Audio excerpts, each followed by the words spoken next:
I'm Ellie Krieger. Welcome to Ellie's Real Good Food. Now, most of us eat a lot more salt than we should, but here's the kicker. Most of it's not the salt we add ourselves. 61% of it is stashed in store-made and processed foods as well as restaurant meals. And the top 5 culprits, wait for it, bread, pizza, sandwiches, cold cuts, and soup. That means it's key to take control of things in your own kitchen. So I'm going to take you beyond salt to some other great sources of flavor. Let's start with one of America's favorite foods, pizza. It's my favorite too. And when you make it at home, you can make it healthy and delicious. I'm going to show you how. This is one of my favorite pizza recipes. It's actually salad pizza, tricolor salad pizza. And I start with a whole grain dough. So just 3/4 pound of dough here. And I'm going to divide this into four pieces. Just cut that. It doesn't have to be exactly even, but even-ish. How's that? And you can use a regular non-whole grain dough if you prefer, but it's always good to get whole grains whenever you can. And pizza dough is a good place to do it. I just buy mine in the store. They sell it in the freezer section, and then you just thaw it ahead.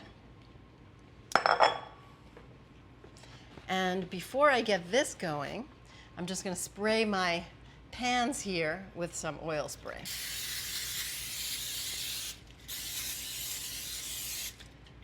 Because I'm making individual pizzas here. And what I like to do is also put a little bit of cornmeal on my counter.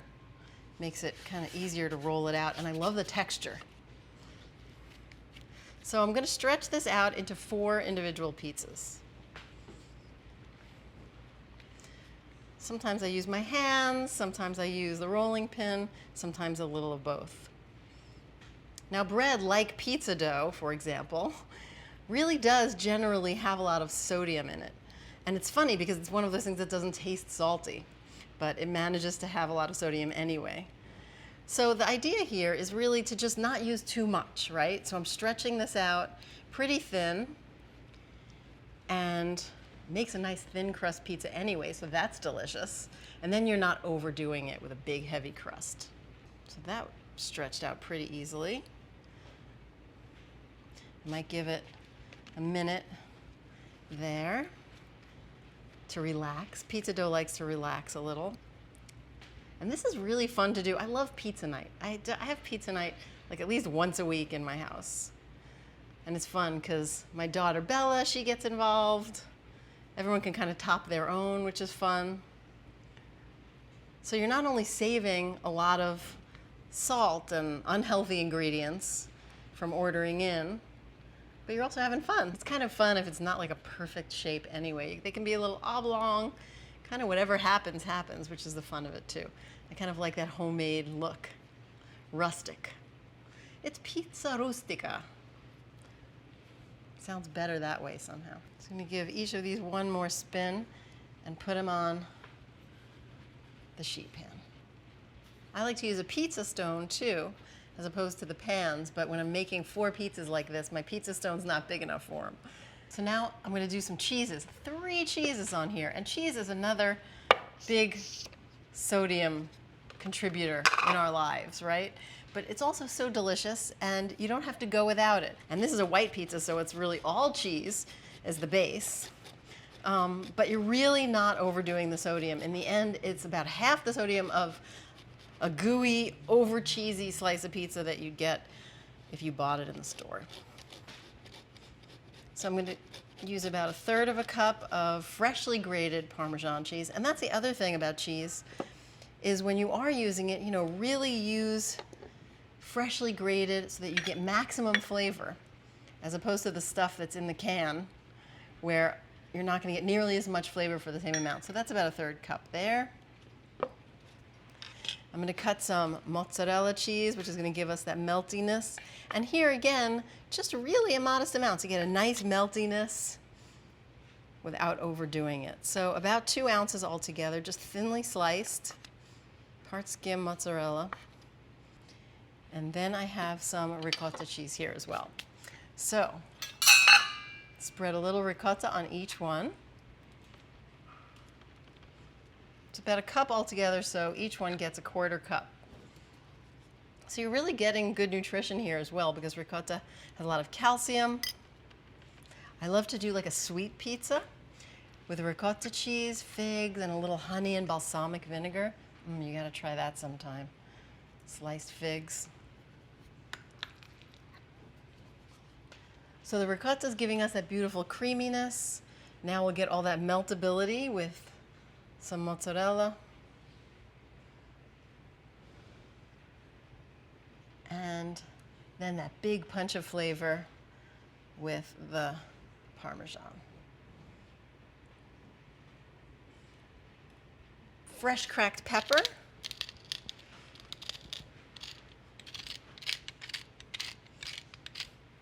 Alrighty, so this just goes into the oven, 475, nice hot oven. It's been preheating for a while now, and it just takes about 10-12 minutes. Oh my goodness, they're so beautiful and bubbly and brown, and they smell delicious. But this is just the base, because I'm gonna make this gorgeous tricolor salad to put on top. And tricolor salad is basically arugula, radicchio, and endive. And some tomatoes, because they're juicy and fun too. But the three colors are really from the arugula, radicchio, and endive. And so you get this nice kind of beautiful pepperiness to go on top of the rich, cheesy pizza. It's crisp and brown and melty. And it's that fresh punch that really makes such a big difference, that really gives this pizza so much flair in a healthy way. Just gonna have these. I love these multicolor grape tomatoes. They're so pretty. And you could really make any kind of salad to go on top of this. I just happen to be partial to this tricolor salad.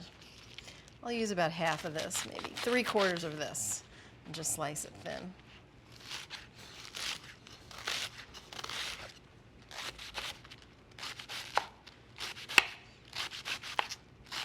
Okay.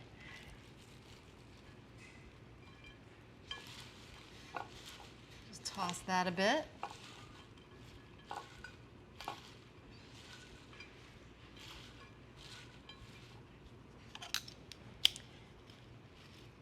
And I'm just gonna dress this with a little bit of balsamic vinegar, which has a lovely sweetness to it, and a little olive oil. Extra virgin olive oil.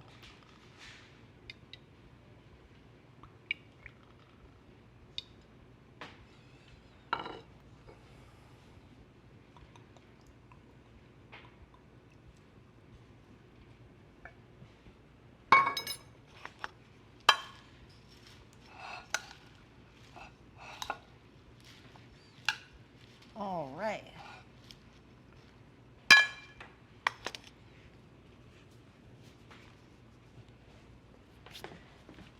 Serve myself up one. Oh yeah.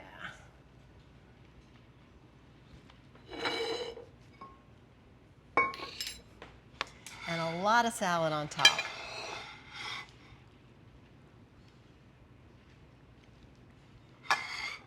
Now this is what I'm calling pizza.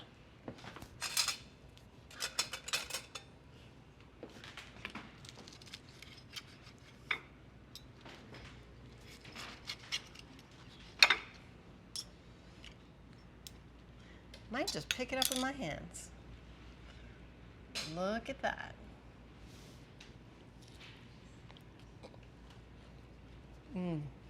This is good. Creaminess of the ricotta cheese, the freshness of the salad. I love it. What's not to love?